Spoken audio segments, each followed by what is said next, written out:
Hey guys, welcome to Passionate Lives.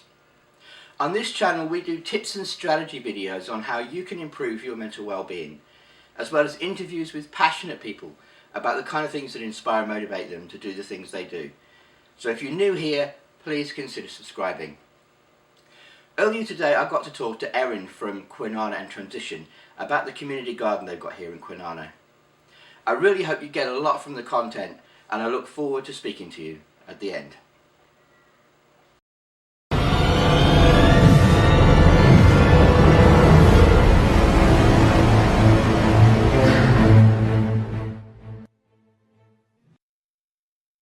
My name's Erin. I am the convener or chairperson of Kwinana in Transition.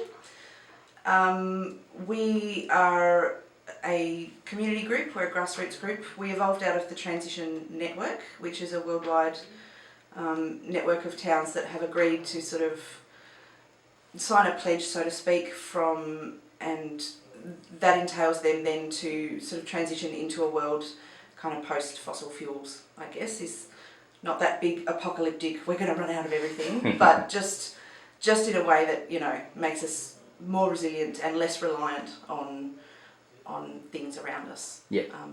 So trying to build that sustainability. Yeah. It's a little bit like returning, a lot of people think it's not necessarily returning to the old ways so much, because we have a lot of amazing new technology that can really help us.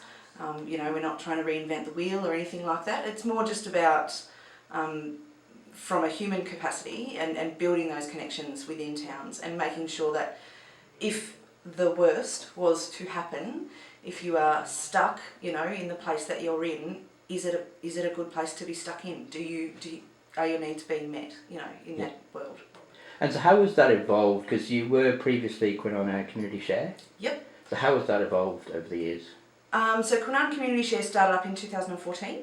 I think 2013, 2014, from a group of, a very small group of people that just sort of wanted to sort of think about, you know, putting connections into the community. The community garden was obviously a big part of that, and finding a place for that. So the reason, there were some reasons at the time that the name Transition wasn't placed into the name Kwinana Community Share. There was amalgamation issues and things going on, and the word transition wasn't looked upon very fondly, just because of what the councils were doing, and so they just decided not to use that term in their name, but they've always been based on the transition model. So, yeah. And so what kind of things do you do?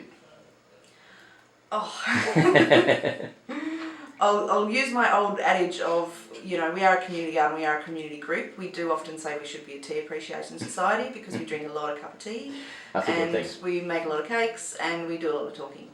But apart from that, we like to run basically awareness events. Yeah. So, I mean, we've been involved in some of the city's bigger events. So, the fair, when it was, we used to do a lot of the cooking and demonstrations for Heritage Day. We run plastic-free July events. We've recently finished our really big fundraiser, which was amazing, which was a quiz night with a kind of an environmental twist. Cool. Again, we have our community garden that's open. We have a sewing group, which is amazing. They do just really cool stuff, and we're involved in a couple of schools. We do a lot of just workshops and things around. We try and work with whatever groups are around and however that looks. So collaboration and outreach are kind of a big part of what you do, yeah? It's probably the main part of what we do. It's apart from, you know, the garden and the sewing group and those things, they're all off the ground now and they're all running. All, you know, people have stepped into those leadership roles and really taken those parts of themselves and those parts that they love out of the transition model and gone with them. And so the few of us that are kind of, you know, left monitoring the whole group and all of those things, that is our goal, is always collaboration.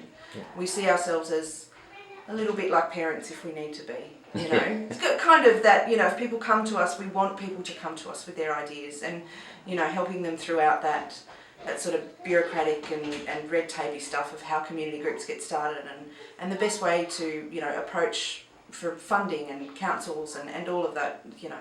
We like to think that, you know, other groups, smaller groups, can come to us and we can step them through those processes. Yeah, and you were involved earlier this year with the mental health first aid, the suicidal person calls as well. Yes, yep, so that's, we are the auspice for a lot of smaller groups. And like I said, and that's exactly, that's always been our goal. That's exactly what we want to do. So, I mean, Auspice is just, financially, being financially responsible for other smaller groups that maybe aren't incorporated to receive funding. Yeah. And a lot of what you do, I've noticed, is to kind of reduce isolation around the mental health thing, and that's a big thing of what you do as well, yeah? We're incredibly passionate about that. Resilient communities are communities that know each other. Yeah. And communities, and that can be people just in your street. It doesn't even have to be the broader, world of people out there. But if you can, if you know your neighbour and you can go to your neighbour and say, I've run out of milk, or I'm feeling really vulnerable, then that brings a strength and, that brings strength into community simply just by knowing each other and by relating to each other and reducing that sort of, that isolation that some people can feel, whether it's, someone from the LGBTQI community or it's someone from a minor ethnic group, or, the more we can bring those people in and the more we can relate to each other, we just realise that we're all the same. Yeah.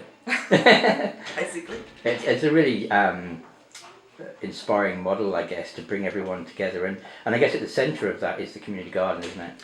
Yeah. So, the centre of it is our community garden. It's always been our place. It's where we are every week. That was always just, apart from, the need to have those kinds of places in communities to be able to demonstrate ideas that, you can therefore go ahead with in your own garden, or if you don't have a garden, you can come and access, good quality food. But mostly it is just about having that central space. And like I said, some of our volunteers have come to us with zero interest in gardening. And that's fine too, that's absolutely fine, but they keep coming back. We get so many of our volunteers and so many people that have, been involved with us in some way or another, not really even being able to articulate why it is that they come, or exactly what it is that they feel about it, or that they think that they're doing there, but they still come every week. I think my feeling from the garden is that it's got this incredible quality of being close to metropolitan area, but you also feel like you're in the countryside. It's a very strange mix. It is a strange mix, and I mean it's very historic to Kwinana. So there are many of our born and bred, Western Australian members are very attached, to that place. They can remember it as children, and watching it sort of progress and evolve into what it is has been really good for them. And whether people realise it or not, even if you think you're not really a nature person, being in it is good. And your body feels that, and your body has that memory of what it is to be sort of at one with your environment. And I think that's something that everyone would get from that place, whether they know it or not. So you're down there once a week on a Saturday morning? We are, yep. So what happens on the Saturday morning there? Apart from tea drinking, obviously. Apart from a load of tea drinking. There's always work to do. So, there's worm farms to maintain, and there's composting to maintain, and there's plants to be planted, and we're growing, a fairly substantial food forest, which is in its very early stages, but in 20 years' time it's going to be magnificent. There is lawns to be mowed, there's roses to be pruned, there is work to do, and, but that it's there's no real schedule, so to speak. It's, there are a couple of things that, yes, they have to be done every week, and we have a couple of our members that are very, no, it must be done this way. But that's great, that's their forte, they know what they're doing. They've been doing those sorts of things for umpteen years, so that's their project and we let them go with it. And, as long as it aligns with, our philosophy as a transition network, then we're good with it. But yeah, then like I said, we'll break for morning tea, and that can go, for any amount of time. Yeah, and we clean up, finish up, and then we usually head off about lunchtime. Yeah. And you get all ages, all types there. I noticed I came down there this morning, obviously, and there was, your kids, and then there was older people. Yeah, so there's a few of us that all have kids, luckily, weirdly enough, mostly around the same age, which is great. And even if they're not, they all still tend to, we've got 14-year-olds that are happily interacting and playing with the 5-year-olds, which is great. Our oldest member, I think, I've got an idea she's in her late 80s. Nobody really wants to ask, which is fine. You do realise she probably watches videos. Yep, sorry. And, you know, and then Freddie, who's our youngest member, you know, he's not in one yet, I don't think, so, yeah. And we have a sort of a kids club as well that we try and give them their specific projects and things that they can take some ownership and leadership in that way. They build bee hotels and that kind of stuff. They have their own little veggie gardens and things that they're in charge of. Awesome. So what does the future hold for Kwinana in transition? Oh, we're going to take over the world. No, we're not. One garden at a time. One garden at a time. We've got a lot of things lined up. We are waiting very patiently for an adequate space that we can sort of call our own and a community centre. And within that, we envisage that, you know, 5 to 6 days a week there will be people in that centre connecting in some way or another. So there'll be art therapy, and there'll be you know, there'll be mothers groups, and there's already a women's circle that are involved with the place, and you know, we've got a lot of ideas. A lot of passion. And that's it. We have a lot of passion. We feel like every time we sort of achieve something, we're like, okay, cool, that was great. What's next? You know, obviously we still plan to be really big supporters of, you know, living sustainably on the planet. So we're always going to be running those workshops and reinvesting in that education surrounding, you know, not having so much plastic and how to get, you know, how to harvest water that falls out of the sky for free, you know, and energy for free, and how to, you know, keep bees in your garden and all that kind of stuff. So, yeah. Awesome. And if, just one more thing, just like if there's someone watching this that is maybe living in the Kwinana area and maybe struggling with mental health or isolation or something like that, what would you say to them? Come along. If you're up to it, come along. If you're not up to it, contact us, and we'll see how we can go about, you know, bridging those gaps between, you know, what we do there and what you might want out of the situation. So, I mean, at the moment, like I said, we have our Saturday mornings are very inclusive. Everybody's welcome. We are aiming, I guess, at maybe a time that's not necessarily that time, maybe for those in the community that might like a little less might like a little less interaction, or a little bit, you know, a little bit quieter space, or a more structured space, you know, to be able to open it up through the week and be able to do those kinds of things there as well. So, and like I said, there is so much support, you know, and there is so much love and genuine care amongst our members that I can't envisage anyone who couldn't, you know, find a space within that. Yeah. It is, I think it's always making that first step, isn't it? It is, and it is always the hardest, but you're only going to be met with, you know, open arms and big smiles, and probably forced to drink a lot of tea. I hope you like tea. If not, there's coffee though. To be fair, there's coffee. To be fair, there is coffee. Yeah, actually, a couple of our members make brilliant coffee and bring it with them, and like litres of it. It's very hot and lovely, so we do have that option. Hey guys, that's all we've got time for today. I really hope that interview with Erin inspired you to get involved in your local community.